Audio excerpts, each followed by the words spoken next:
안녕하세요, 박노성입니다. 요즘 일본 여행 많이 가시죠? 제가 일본에 자주 들리는 곳이 있습니다. 바로 잡화 매장인 돈키호테입니다. 제 아내는 출장을 갈 때마다 저한테 돈키호테에 사오라면서 몇몇 제품을 적어주곤 합니다. 제품 목록에는 시세이도 퍼펙트 핏, 하다라바 화장품, 츠바키 샴푸, 타비 노야도 입욕제, 교세라 세라믹칼, 조지루시 보온 도시락 등이 적혀 있었습니다. 그리고 또 지인들이 부탁한 호로요이라는 술도 샀습니다. 그 술 역시 이 돈키호테에서만 판매한다고 하더군요. 마치 창고를 연상시키는 구조로 이루어진 돈키호테는 말 그대로 이곳저곳을 돌아다니면서 원하는 상품을 털어오도록 되어 있습니다. 쉽게 말해 일본 슈퍼마켓에서 구매할 수 있는 품목들을 대량으로 구매하고 싶거나 화장품, 액세서리, 피규어 등 모든 일본 제품들을 바로바로 구매할 수 있는 초대형 슈퍼마켓인 거죠. 덕분에 일본 여행을 가는 사람들이 꼭 방문하는 곳이기도 합니다. 독특한 진열 방식도 재밌지만 돈키호테에서만 파는 물건이 적지 않아서 사람들의 발길이 끊이지 않습니다. 언젠가 우리나라에 들여오면 인기를 끌겠다 싶은 그런 매장이었죠. 일본의 치타야 서점과 돈키호테 잡화 매장, 이 두 기업의 사업 방식을 눈여겨본 사람이 저뿐만은 아니었나 봅니다. 코엑스몰에서 운영권을 따낸 신세계 그룹이 별마당 도서관이라는 컨셉의 공간을 만들더니 마침내 놀라울 만한 스케일의 서점 공간을 오픈했다는 소식이 들려왔습니다.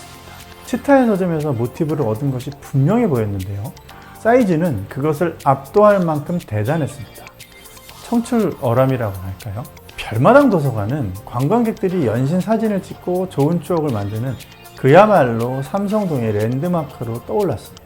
주변 상권의 매출이 15%가량 증가할 만큼 그 열기가 대단했죠. 그래서 오픈 첫 해에는 가히 별마당 도서관을 해라고 해도 과언이 아니었습니다.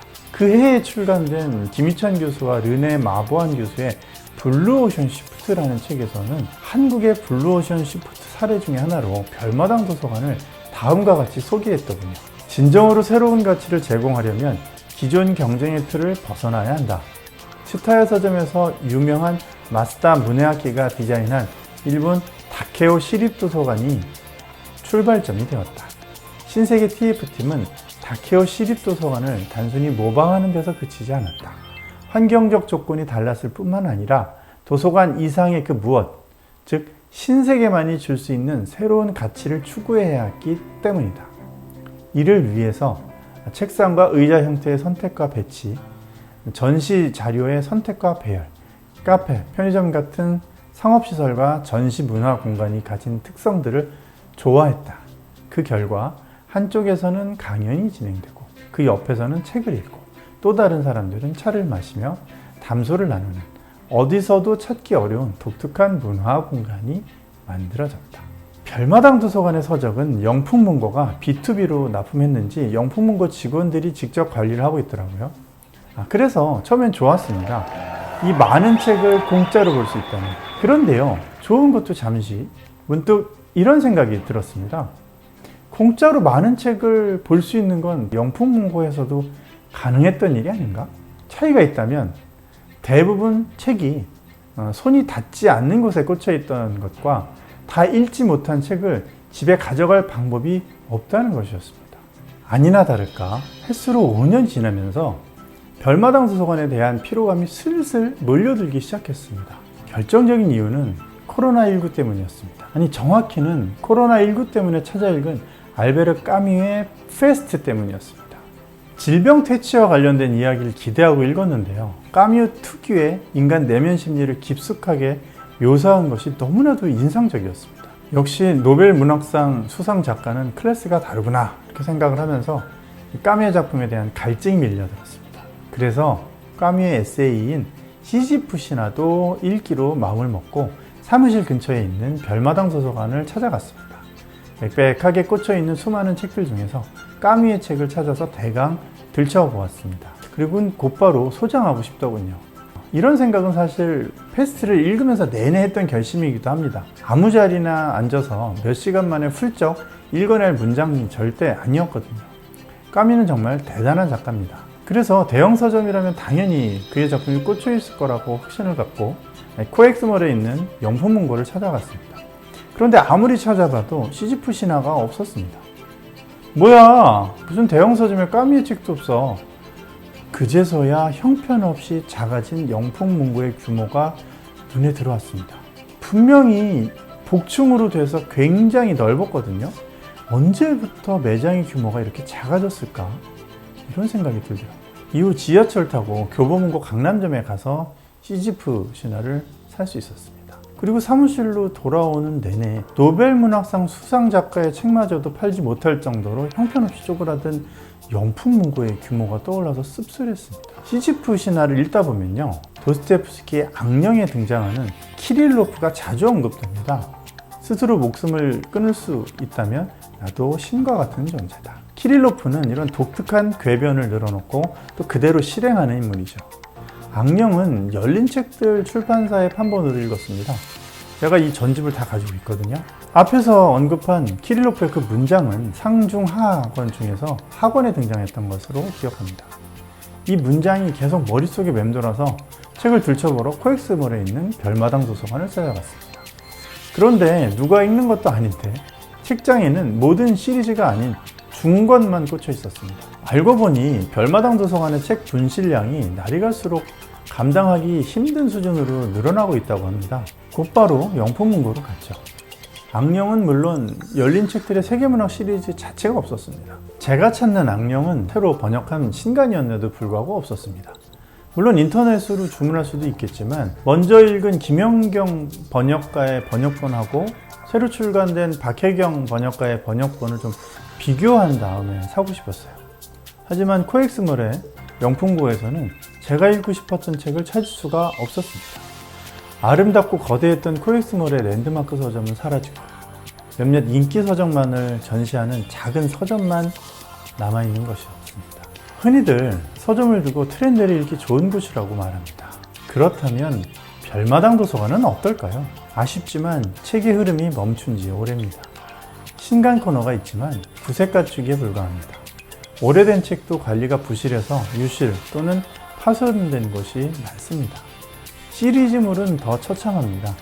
가령 세계 문학 시리즈는 민음사, 문학동네, 열린책들, 을류문화사, 창비 등에서 경쟁적으로 출간하죠. 근데 해당 출판사의 코너가 다 차고 나면 추가되는 속도가 아무래도 일반 서점처럼 빠르지는 않습니다. 별마당 도서관의 맨 꼭대기에 있는 손이 닿지 않는 책들을 쳐다볼 때마다 저 멀리서 이런 메아리가 들리는 것 같습니다. 읽고 싶은 걸 찾지 말고 손에 잡히는 책을 그냥 읽어. 이 공간 그냥 보는 게 더 훌륭하지 않아? 안 그래? 사진이나 찍으라고.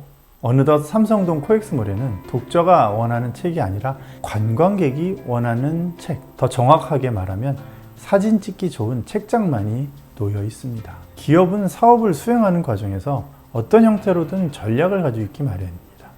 이러한 전략은 초기 기획 단계에서 구체화될 수도 있고 진행 중에 토론과 논의를 거치면서 잠재된 형태로 전개될 수도 있습니다. 또한 담당자가 자체적으로 전략을 수립하고 실행에 옮길 때는 상황에 따라 접근하는 방법이 차이가 있을 수도 있겠죠.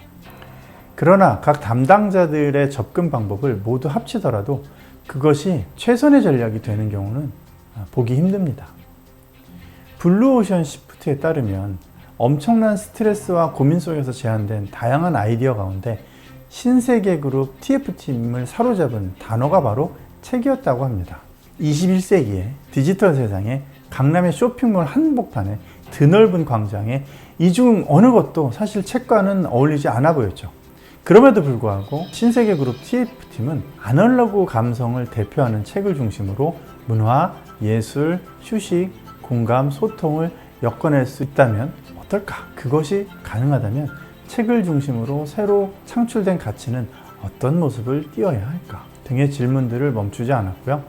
마침내 별마당 도서관이라는 잭팟을 터뜨렸다고 합니다. 하지만 별마당 도서관이 과연 진정한 잭팟이었을까요? 별마당 도서관에 이어 신세계그룹이 공을 들인 또 하나의 작품이 있습니다. 바로 일본의 B급 만물상인 돈키호테를 벤치마킹한 피에로 쇼핑입니다. 일본에서 여러 번 들렀던 돈키호테의 한국 버전이 너무 반가워서 아이들과 자주 갔습니다. 아이들은 특히 여기서 파는 UFO 모양의 캔디 과자를 참 좋아했습니다. 저 역시 치즈 모양의 방석, 헐크 가면 등 많은 물건을 삐에로 쇼핑에서 구매했습니다. 실제로 사업 초기에는 신세계그룹의 이마트 주가는 강세를 보였습니다. 삐에로 쇼핑이 신세계그룹의 차기 신사업으로 주목을 받은 거죠. 성과도 있었습니다. 삐에로 쇼핑 1호점인 스타필드 코엑스몰점은 개점 2달여 만에 누적 방문객 60만 명을 넘어섰고요. 초기 매출 목표를 120%나 초과 달성했습니다. 저도 저희 아이들이랑 사실은 코엑스에 이 삐에로 쇼핑 가는 재미에 데리고 가곤 했거든요. 이후 신세계그룹은 매장을 공격적으로 확대해서 2018년 9월에는 동대문 2타점, 11월엔 논현점, 12월에 의왕점, W몰점, 명동점을 잇따라 오픈합니다. 그리고 서울뿐만 아니라 경기, 부산 등에도 진출하면서 매장의 개수는 9개로 빠르게 불어났습니다. 이처럼 목표 매출을 초과 달성할 정도로 삐에로 쇼핑은 엄청난 인기를 끌었고요. 정용진 부회장이 직접 홍보 전선에 나서는 등 임대료 부담을 상쇄할 만큼의 마케팅 효과도 누렸습니다. 삐에로 쇼핑 1호점은 영풍문고를 축소하고 그 자리에 오픈했는지 위치가 과거에 그 큰 영풍문고 자리였습니다. 하지만 줄어드는 독서 인구가 어찌 어제 오늘의 문제인가요? 아무튼 별마당 도서관에 이어서 정용진 부회장의 또 하나의 작품은 이렇게 탄생했습니다. 저는 한국판 돈키호테를 무척이나 기대했던 사람 중에 한 명으로서 아이들과 매번 삐에로 쇼핑을 찾았습니다. 그런데 몇 번 방문하고 나니까 아쉬운 부분들이 눈에 띄기 시작하더라고요. 첫 번째는요, 무엇보다 돈키호테가 내세운 놀랄 만큼 저렴한 가격을 실현하지 못했다는 겁니다. 급소 가격이니 광대 가격이니 저렴한 가격을 홍보하는 마케팅 문구는 무수히 많았지만 정작 소비자가 체감하는 데는 한계가 있었습니다. 가령 제가 주로 구매하는 갸스비 스타일링 왁스는 삐에로 쇼핑에서도 판매하지만 통신사 할인을 받으면 편의점이 더 저렴합니다.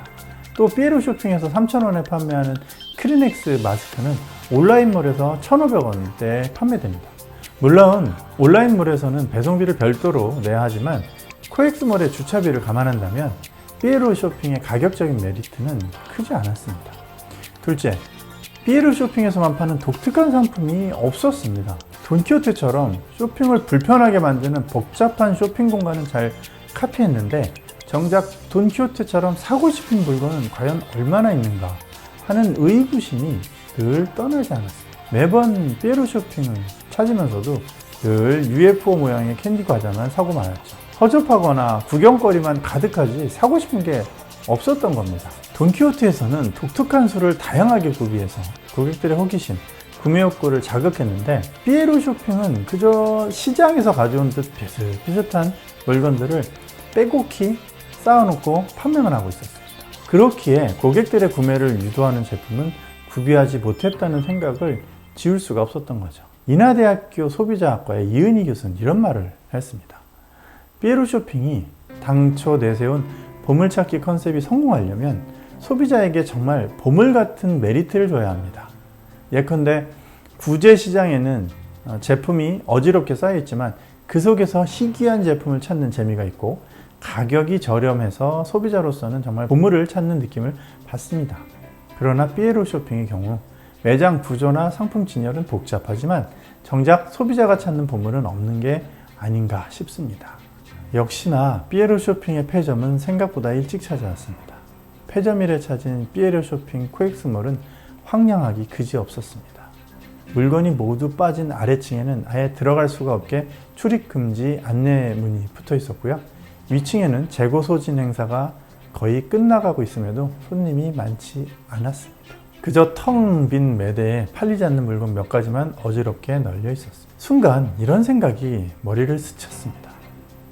껍데기 벗기기에만 급급했던 것은 아닐까? 삐에로 쇼핑도 별마당 도서관도 말이죠. 그리고 오랜 리모델링 후에 그 자리에는 의류 매장인 스파오가 입점했습니다. 결국 코엑스몰을 상징하던 대형 서점의 아름다운 공간이 삐에로 쇼핑을 거쳐 의류 매장으로 넘어가고 만 겁니다. 반면 아직까지 별마당 도서관은 그 자리를 지키고 있습니다. 영업적자가 연간 900억 원에 달했던 삐에로 쇼핑과는 달리 그 손해가 숫자로 나타나지 않은 덕분입니다. 저는 오늘도 까미의 시지프 신화에 이어 도스토옙스키의 악령을 사러 가까운 삼성역을 두고 저 멀리 강남역 교보문고로 향합니다. 도대체 어디서부터 잘못된 것일까요? 다음 시간에는 별마당 도서관과 영풍문고의 관계에 대해서 마이클 포터의 5포스 이론을 중심으로 한번 살펴보도록 하겠습니다. 감사합니다.